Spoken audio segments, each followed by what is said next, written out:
8:1 जो जो आज्ञा मैं आज तुझे सुनाता हूं उन सबों पर चलने की चौकसी करना। आप आते हैं और इस सभा में कुर्सी पर आराम से बैठ जाते हैं, या आप हर रविवार सुबह गिरजे जाकर सीट पर बैठ जाते हैं। आप ऐसा करते हैं अपने जीवन के हर सप्ताह जब तक आप जीवित होते हैं, और ध्यान दीजिए कि उससे आपका कुछ भला नहीं होगा यदि आप उस पर अमल नहीं करेंगे जो आपने सुना था और वैसे नहीं जिएंगे।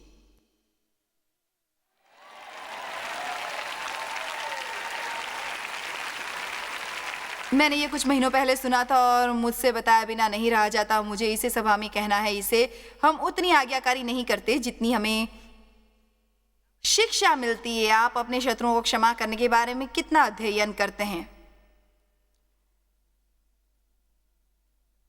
क्या आपको एक और श्रृंखला और सुनने की आवश्यकता नहीं है, या एक बार और प्रार्थना करवानी है? नहीं, आपको कुछ करने की आवश्यकता है। आपको कुछ करने की आवश्यकता है। देखिए, हमें ये बात को समझने की जरूरत है। परमेश्वर हमें कभी कुछ करने को नहीं कहते, वो करने की योग्यता दिए बिना। क्या आपने मुझे सुना? आप शायद वे करना न चाहेंगे, पर कर सकते हैं। जो जो आज्ञा मैं आज तुझे सुनाता हूं उन सभी पर चलने की चौकसी करना, इसलिए कि तुम जीवित रहो। मुझे ये प्यारा है, और उसका मतलब सांस लेना नहीं है, बल्कि ये है कि एक असली जीवन प्राप्त करें और जिएं। अपने आप से कहिए, असली जीवन जियो।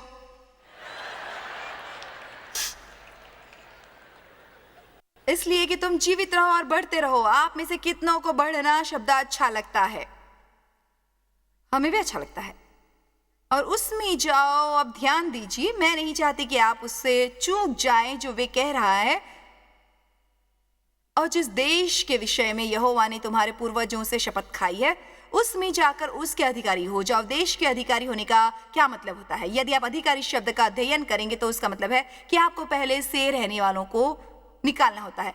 तो उनका एक वादे का देश था, पर उस वादे के देश में पहले से ऐसे लोग रह रहे थे जो परमेश्वर के शत्रु थे। इसलिए जंगल की ये यात्रा उन्हें प्रशिक्षित कर रही थी युद्ध करने के लिए। उन्हें सिखा रही थी कि परमेश्वर कौन थे और वे स्वयं कौन थे, ताकि आखिरकार जब वे वादे के देश की सीमा पर पहुंचते तो वे युद्ध करने के लिए तैयार होते, ये जानने के लिए कि वे कौन थे, ताकि वे अंदर जाकर साहस से कठिनाइयों का सामना करते और उस पर अधिकार करते जिस पर परमेश्वर की संतान होने के कारण उनका हक था। मैं आपको वही प्रशिक्षण देने की कोशिश कर रही हूं, ताकि आप शैतान को रोक सके अपने से चुराने से, आपको ठगने से, आपसे झूठ बोलने से और छलने से, ताकि आप वो जान ले आपको दोष के लिए नहीं बनाया गया है, ताकि आप जान ले कि परमेश्वर आपसे प्रेम करते हैं, चाहे आपको ऐसा महसूस हो या ना हो, ताकि आप जान ले कि आपके जीवन के लिए उनकी एक अच्छी योजना है, चाहे आपको महसूस हो या ना हो। दुनिया चाहे जो भी कहे, आप जानते परमेश्वर क्या कहते हैं। आपको निर्णय लेने की आवश्यकता है कि आप किस पर विश्वास करते हैं, और आपको दृढ़ रहना है कि आप हर कीमत पर उस पर डटे रहेंगे। मुझे इस पर विश्वास है और मैं उस पर अटल रहूंगा। आमीन।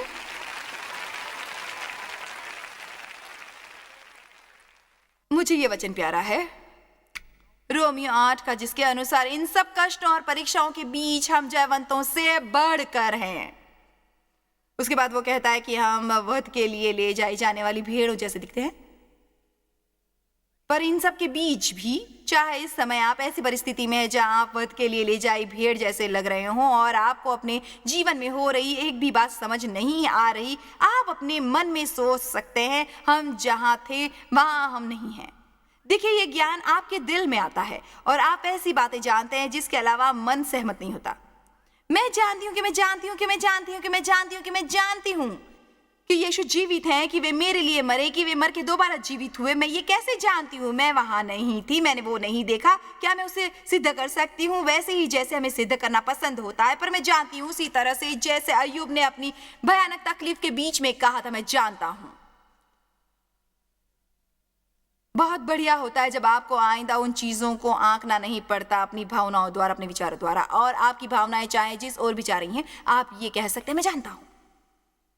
वचन 2, और स्मरण रखें कि तेरा परमेश्वर यहोवा उन 40 वर्षों में तुझे सारे जंगल के मार्ग में से इसलिए ले आया कि वे तुझे नम्र बनाए और तेरी परीक्षा करके ये जान ले कि तेरे मन में क्या है और कि तू उसकी आज्ञाओं का पालन करेगा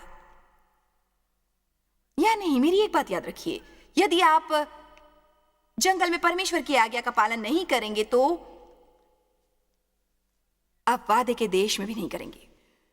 सफलता उससे कहीं अधिक खतरनाक है जितना आप उसे समझते हैं, क्योंकि ये दिलचस्प होता है कि हम कष्ट में होने पर परमेश्वर को कैसे खोजते हैं, पर जब हमें वो मिल जाता है जो हम चाहते हैं, हम बहुत जल्दी उन्हें भुला देते हैं। इसलिए परमेश्वर ने कहा, मैंने तुम्हें वो कठोर वर्ष सहन करने दिए ताकि तुम्हें मेरी आज्ञा मानना और मुझसे प्रेम करना सिखा सकूं, तब भी जब तुम्हें वे नहीं मिल रहा हो जो तुम चाहते हो। उसके बाद वे कहते हैं, और मैंने ये किया ताकि ऐसा समय आए कि मैं तुम्हें अच्छे देश ले जा सकूं जहां दूध और शहद बहते हो, तुम्हारे पास हर अच्छी चीज हो। इस वक्त आप जो भी कष्ट सहन कर रहे हैं वे प्रशिक्षण है उस उपलब्धि के लिए जो परमेश्वर आपको देना चाहते हैं। पर कष्टों के इन दिनों में आप परमेश्वर के इतने करीब हो रहे हैं कि मैं आशा और प्रार्थना करती हूं कि जब आपके जीवन में सब अच्छा हो गया हो, आप एक दिन भी उनके बिना जी नहीं पाएंगे।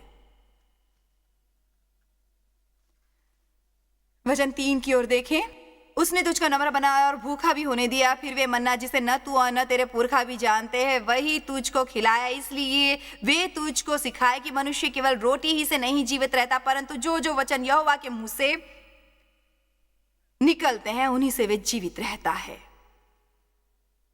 25 वर्ष पीछे की ओर चलते हैं। देव और मैं अभी सेवकाई आरंभ कर ही रहे थे। मेरे विचार से मैं उस वक्त 8 रेडियो स्टेशनों पर थी। देखिए, जब आप रेडियो या टीवी पर होते हैं, लोग आपको देख और सुन सकते हैं, पर आप उनके होने के बारे में अनभिज्ञ होते हैं यदि वे आपको पत्र न लिखें। इसलिए जब मैं अपनी डाक लेने जाती और आशा करती कि हमारे पोस्ट बॉक्स में कुछ पत्र होंगे, वे मेरे लिए बहुत महत्वपूर्ण बात होती, उससे कहीं अधिक महत्वपूर्ण जितना उसे होना चाहिए था। हर बार हम वहां जाते और उसमें कोई डाक नहीं होती थी, क्योंकि परमेश्वर नहीं चाहते थे कि उसमें कोई डाक आए। आमीन। इसलिए यदि मैं डाक घर जाती और मेरे लिए कोई पत्र न होते, मैं बहुत हतोत्साहित होती और अपने जीवन में परमेश्वर के बुलावे पर संदेह करने लगती थी। उसके बाद मैं वही सारी बातें दोहराती, ये परमेश्वर नहीं हो सकते, मुझे शायद ये करने का बुलावा नहीं है, मैं शायद पागल हो गई हूँ, मैंने ये कैसे सोच लिया कि मैं सुसमाचार का प्रचार करूंगी, हम भूख से मर जाएंगे, वगैरह वगैरह वगैरह। किसी का ऐसा अनुभव, ठीक है, आप उसका चाहे जो भी विवरण बताएं, ठीक है। आपको पता चलना चाहिए कि आपको बहुत भय है। जब आप भय का सामना करने से पहले उससे घबराने लगते हैं। सो एक दिन मैं अपने पोस्ट बॉक्स के पास जा रही थी। मुझे अभी भी अच्छी तरह से याद है मैं रोड पर कहाँ थी। मैं एक सिग्नल पर थी और बाईं ओर मुड़ने को तैयार हो रही थी। कुछ दूर आगे जाने पर दाहिनी ओर डाकघर था। पीओ बॉक्स 655 आज भी वहीं जो तब था। मेरे लिए बहुत आवश्यक था कि उस दिन कुछ पत्र आए होते, क्योंकि यदि ढेर सारे पत्र आए होते तो मेरा दिन बहुत बढ़िया होता।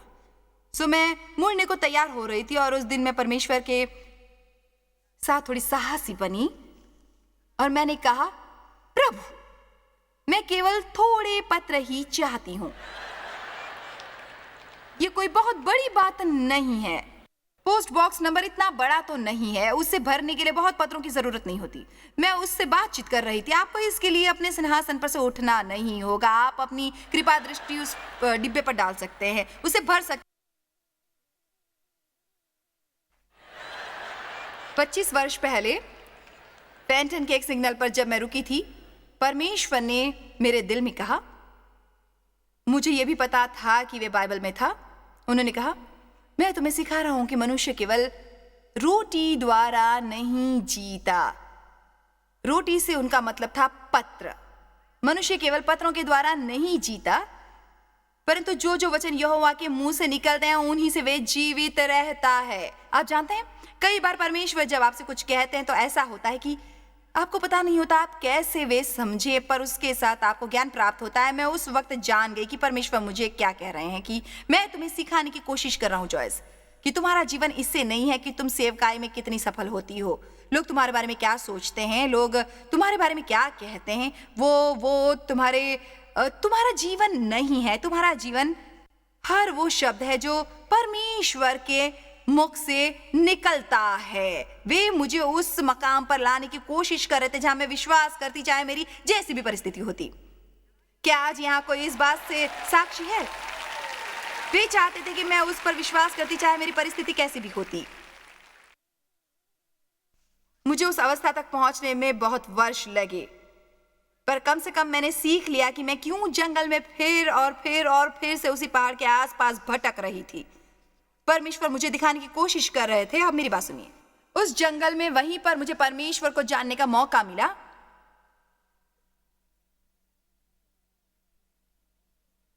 वहीं पर मुझे परमेश्वर पर अक्षरश विश्वास करना पड़ा। अपने बच्चों के जूतों के लिए, बर्तनों और सफाई के नैपकिनों के लिए, मेरा मतलब काश आप देख सकते प्रार्थना की वो डायरियां कितनी बचकानी थी जो मैंने लिखी थी। प्यारे परमेश्वर, मुझे कुछ नए नैपकिन्स की आवश्यकता है। हम केवल परमेश्वर पर निर्भर थे, हमारे पास और कोई नहीं था। मेरा मतलब वे परमेश्वर ही हो सकते हैं। और मेरी बहुत इच्छा होती थी सेवकाई का विचार त्यागने की। मेरा एक हिस्सा चाहता था वे छोड़कर वापस जाकर अपना ख्याल रखूं, क्योंकि मैं एक बुद्धिमान औरत थी। मुझे एक अच्छी नौकरी मिल जाती थी, मैं अच्छे पैसे कमा सकती थी, और सेवकाई करते हुए हमें कष्ट हो रहे थे। आप कहते हैं कि आपने मुझे सारी दुनिया में सुसमाचार का प्रचार करने के लिए बुलाया, और यहां मैं हूं जो अपने घर की बैठक के फर्श पर 25 लोगों को सिखाती हूं। मुझे कोई पत्र भी नहीं भेजता।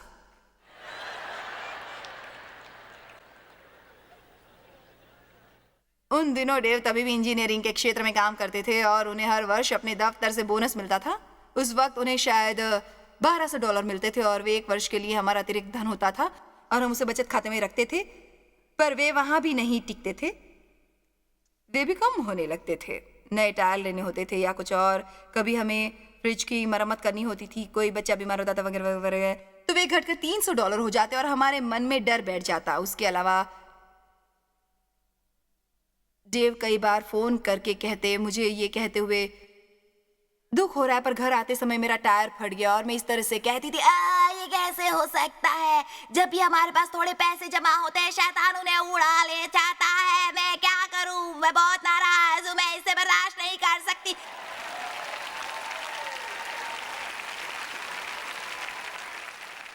यहाँ पर मेरे को संबंधी जरूर होंगे, है ना?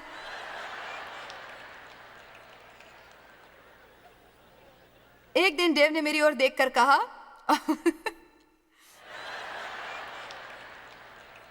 उन्होंने कहा, मेरी बात ध्यान से सुनो। जब तक तुम निर्भर रहोगी उन पैसों पर जो तुम्हारे बचत खाते में है, शैतान हमेशा उसे तुमसे उड़ा ले जाने के तरीके ढूंढता रहेगा। अब उन्होंने ये नहीं कहा था, पर यह वही सिद्धांत पत्रों पर भी लागू हो सकता था। जब तक तुम उन पत्रों पर निर्भर रहोगी, दुनिया में शायद हजारों लोग होंगे जो तुमसे प्रेम करते हैं, पर शैतान आश्वस्त करेगा कि पत्र न पहुंचे तुम तक, क्योंकि ये तुम्हें परेशान करेगा। उन्होंने कहा, जब तक तुम उन पैसों पर निर्भर रहोगी, उन थोड़े से पैसों पर जो बैंक में है, तब उन्होंने आगे ये कहा, यह मुमकिन नहीं है कि हमारे जीवनों में कभी समृद्धि होगी। मैं बहुत क्रोधित हो गई। मैंने सोचा, बहुत हुआ, तुम मुझे ये कैसे कह सकते हो? मैं तुम्हें मजा चखाती हूँ। मैंने बैंक में जाकर सारे पैसे निकाले और उन्हें खर्च कर दिए। मैंने कहा, अच्छा, अब मैं प्रसन्न हूं।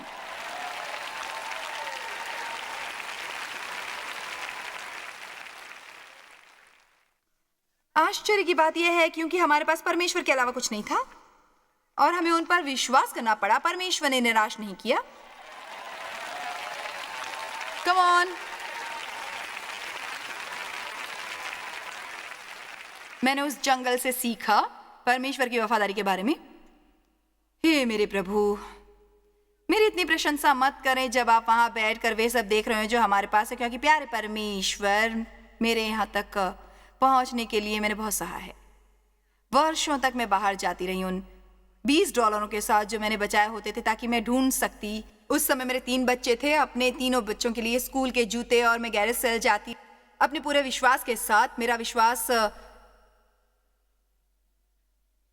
ओह ये ठीक है, आपको वहीं आराम करना है जहां आप हो। मेरे लिए ये एक चमत्कार जैसा होता। मुझे जूतों का एक अच्छा बिल्कुल नया जोड़ा मिलता जो किसी ने पहना ना होता, मेरे बच्चों के नाप का ही, केवल $2 में। ये परमेश्वर, क्या आप सब मुझसे सहमत हैं? मैं कभी वह दिन नहीं भूलूंगी जब एक महिला मेरे द्वार पर आई। उसने दरवाजे की घंटी बजाई और वो थोड़ी शर्मा रही थी। उसने कहा, आशा करती हूँ कि आप मुझे पागल नहीं समझेंगी, पर आज जब मैं प्रार्थना कर रही थी तो मुझे सचमुच अनुभव हुआ मानो परमेश्वर ने मुझसे कहा कि मैं आपके लिए कुछ नए नैपकिन खरीदूं। तो मैं आश्चर्यचकित रह गई। वाह, ये परमेश्वर की तरफ से चमत्कार है।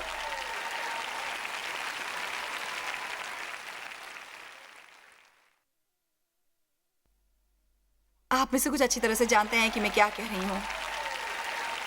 क्या मैं आपसे कुछ कह सकती हूँ? उस स्थान से घृणा करना बंद करो जहां आप इस वक्त हैं, क्योंकि कुछ मायनों में वे सबसे सुंदर स्थानों से एक है जहां आप कभी होंगे अपने जीवन में, क्योंकि आप परमेश्वर को व्यक्तिगत रूप से जानने लगे हैं। आप जानने लगे हैं कि ये किताब काम करती है। आप जानने लगे हैं कि परमेश्वर वफादार है और ये कि वे आपको कभी न छोड़ेंगे न त्यागेंगे। उसके बाद परमेश्वर आपको वादे के देश लेकर जाएंगे, वादे के देश लेकर जाएंगे। और क्या आप इसका मतलब जानते हैं? जब आप वादे के देश में पहुंचेंगे आपको हमेशा उनकी उतनी जरूरत नहीं होगी। तब आप पहले जितने आशा रहित नहीं होंगे। तब आसान होता है वचन पर इतना निर्भर करना बंद करना। क्या आपने कभी छोटी तस्वीर देखी है? ऐसी बहुत सी तस्वीरें देखने को मिलती है यीशु की, जिसमें उनके गले में या आसपास मेमना होता है। आप में से कितनों ने वह चित्र देखा है? शायद आप मेरे जैसे हैं। मुझे वर्षों तक ये पता नहीं था कि उसका क्या मतलब था। वे प्यारी है ना? यीशु के साथ नन्हा सा मेमना कितना प्यारा है, पर उसके पीछे भी एक कहानी है। यदि किसी चरवाहे की कोई ऐसी भेड़ या मेमना होता जो बागी होता और वे उसके पीछे न चलता, तो चरवाहा उसकी टांगे तोड़ देता और उसे गर्दन से लपेट कर घूमता जब तक उसकी लातें चंगी न होती। तब तक वे चरवाहा के साथ और करीब रहने का इतना आदी हो जाता था कि वे कभी उससे दूर न जाता, कभी भी नहीं।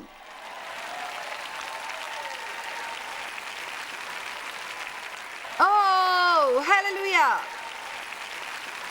इस वक्त आप में से कईयों की आत्मिक टांगे तोड़ी गई हैं और आपके पास केवल परमेश्वर है, पर उसके बारे में शिकायत करना बंद करें, क्योंकि वे सबसे बढ़िया स्थान है जहां आप अपने सारे जीवन में होंगे।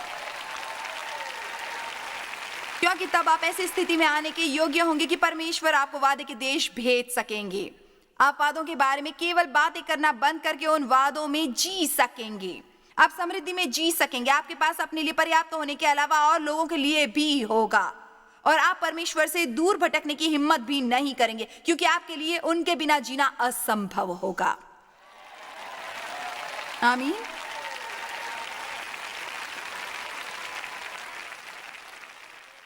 मनुष्य केवल रोटी के द्वारा ही नहीं जिएगा। आपका आनंद इसमें नहीं है कि दफ्तर में आपकी क्या पदवी है, आप किस तरह के सामाजिक दल में हैं, आपने उच्च शिक्षा प्राप्त की है या नहीं, आप विवाहित हैं या कुंवारे हैं। आपका आनंद वो सब प्राप्त करने में नहीं होना चाहिए जो आप चाहते हैं, आप जैसे और जब चाहते हैं। हम परमेश्वर के वचन के द्वारा जीते हैं। इससे मेरा क्या मतलब है? चलिए व्यवहारिक बने। इसका मतलब है कि जब आप सुबह उठें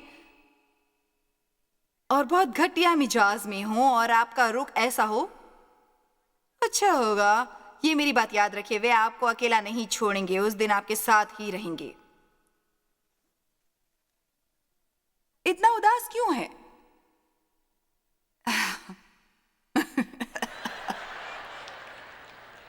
मेरे आत्मा परमेश्वर पर क्यों विश्वास कर। मैं उन उपलब्धियों को याद करूंगा जो मुझे आपके साथ मिली हैं। परमेश्वर दाऊद ने अपने को प्रोत्साहन और बल दिया सर्वशक्तिमान प्रभु परमेश्वर में, और उसने आशा का साथ नहीं छोड़ा, और वे अपने दूतों को तेरी जिम्मेवारी देगा, और परमेश्वर में आप कभी शर्मिंदा या निराश नहीं होंगे। उसके साथ शीघ्र ही आप सोचते हैं, हाँ मैं ये कर सकता हूं, क्योंकि मेरा वचन मेरे आत्मा को पोषण दे रहा था। देखिए, जब आपको सर दर्द होता है, आप दवाइयों के डिब्बे में से सर दर्द की गोली खाते हैं। हाथ कट जाए तो आप जाकर बैंडेड लेते हैं और उस पर लगाते हैं। पर यदि आपको कोई आत्मिक रोग हो, जैसे यदि आपने अपना आनंद खो दिया हो, यदि आपने अपनी आशा खो दी हो, यदि किसी ने आपको ठेस पहुंचाई हो, आप इतने क्रोधित हो कि आपको ऐसा लगे कि आप कभी उसे भुला नहीं सकेंगे, सर दर्द की, नींद की, दर्द की गोली या बैंडेड से वो दर्द दूर नहीं होगा, पर उसके लिए एक इलाज है। उसका एक इलाज है, और वे ठीक यहां है, परमेश्वर के वचन में। मैंने सोचा चलो हम एक छोटी सी कार्यशाला करते हैं। चलो देखते हैं। मैं अपनी बाइबल यहां मत्ती 5 पर खोलने वाली हूं, और मैंने, जैसा कि आप जानते हैं, हर तरह की बातों को रेखांकित किया है, पर मुझे कई बार ये अच्छा लगता है, चलो वे लेते हैं, पर कई बार ये आपका जीवन बचाते हैं। अच्छा, परंतु मैं तुमसे ये कहता हूं कि अपने बैरियों से प्रेम रखो और अपने सताने वालों के लिए प्रार्थना करो। क्रोधित नहीं रह सकते, जिससे तुम अपने स्वर्गीय पिता की संतान ठहराओगे। अगले पन्ने की ओर जाओ, जहां लिखा है, तेरा दान गुप्त रहे, और तब तेरा पिता जो गुप्त में देखता है तुझे प्रतिफल देगा, प्रतिफल देगा। वाह! मैं उन भले कामों की शेख ही नहीं बगाड़ सकता जो मैं करता आया हूं। मैं अपना मुंह बंद रखूंगा और परमेश्वर की प्रतीक्षा करूंगा। उसके बाद वचन 6 मैं पढ़ती हूं, परमेश्वर तुझे प्रतिफल देगा। आगे वचन 18 में लिखा है, तेरा पिता तुझे प्रतिफल देगा। उसके बाद वचन 25 में देखते हैं, चिंता न करो। वचन 31 में देखती हूं, चिंता न करो। वचन 34 में देखती हूं, चिंता बंद करो। अब अध्याय 7 में हूं, दूसरों को आंकना, आलोचना करना, अपराधी ठहराना बंद करो, ताकि तुम भी आंकने, आलोचना किए जाने और अपराधी ठहराए जाने से बचो। वो ये क्या है? आप अन्य लोगों से अपने लिए जो करवाना चाहते हो, पहले उनके लिए वो करो। अभी तो मैंने कुछ पढ़े और मुझे लग रहा है मुझे दोबारा अपना अखबार निकालना चाहिए, और मैं पढ़ सकती हूँ उस खोपड़ी के बारे में जो उन्हें मिली है, और क्रमिक विकास में, और इस बारे में कैसे मेरे पूर्वज बंदर थे। या मैं वो पढ़ सकती हूँ जो फिल्मी दुनिया में हो रहा है, या मैं इसे पढ़ सकती हूँ कुछ, देखिए, वे कुछ मिनट ही उस दिन मेरा जीवन बचा सकते हैं। वे कुछ मिनट ही मुझे याद दिला सकते हैं लोगों को क्षमा करना, लोगों को आंकने, दोषी ठहराने और आलोचना से परहेज करना, लोगों के बारे में बुरी बातें न करना, और फिर उनसे प्रतिफल मिलने वाला है। आप इस किताब में 5 मिनट बिताकर अपना जीवन बचा सकते हैं यदि आप सच्चे होंगे। आमीन। मैं आप चाहती हूं कि टीवी द्वारा देखने वाले सभी कम से कम एक बाइबल खरीदें। बाइबल के बहुत से अनुवाद उपलब्ध हैं, अब जो भी लेना चाहें वो ले सकते हैं, पर उनमें से कुछ आज हमारे लिए समझने में अधिक आसान होती हैं दूसरों के मुकाबले। मैं एक विस्तारित बाइबल इस्तेमाल करती हूं, पर आप जो चाहें इस्तेमाल कर सकते हैं। कृपया एक मंगवाएं और उसे पढ़ना आरंभ करें। मैं आपको प्रोत्साहित करना चाहती हूँ, अच्छा होगा कि आप उसे विलाप गीत से पढ़ना आरंभ न करें, या उस जैसों से। अच्छा होगा आप पढ़ना शुरू करें भजनों से, नीति वचन बुद्धिवानी से भरपूर हैं, या योना की पुस्तक से आरंभ करें, जहां से मैंने पहले पढ़ा था कि कैसे मसीह वचन है। आपको इस बात की कोशिश भी नहीं करनी चाहिए कि सारा अध्याय एक बार में ही पढ़ लें। आप हर दिन थोड़ा थोड़ा पढ़कर शुरुआत करें, पर आपका रुख ऐसा होना चाहिए, हाँ मैं इस पर विश्वास करूंगा और मैं अपने जीवन पर इन सिद्धांतों को लागू करूंगा और देखूंगा कि ये काम करते हैं या नहीं। परमेश्वर, मैं आपको परखने वाला हूं। आमीन। कितने लोग हमारे दर्शकों को परमेश्वर को आजमाने के लिए प्रोत्साहित करना चाहेंगे? कहिए, क्या आप सचमुच ऐसा चाहते हैं? उन्हें परमेश्वर को एक बार आजमाना चाहिए। विश्वासी होने के नाते हम परमेश्वर के वचन के बारे में बहुत कुछ सुनते हैं, पर मैं चाहती हूं कि आप समझ लें कि परमेश्वर के वचन से अधिक मूल्यवान कुछ नहीं होता। वे हमें राह दिखाता है, वे हमें राह दिखाता है, वो जीवन जीने का जो परमेश्वर चाहते हैं कि हम जिएं, ताकि हमें वो आनंद प्राप्त हो जो वे चाहते हैं हमें मिले अपने जीवन में। परमेश्वर का वचन हमें प्रोत्साहित करता है, हमें सुधारता है, आश्वस्त करता है, हमें फटकारता भी है, दंड देता है, पर वो हमें भी बताता है कि हम उनमें कौन हैं और वो सीखना सचमुच बढ़िया होता है। परमेश्वर आपसे प्रेम करते हैं और उन्होंने आपको बनाया है किसी अद्भुत काम के लिए, और आप उससे वंचित ना रहे। आपका दिन शुभ हो।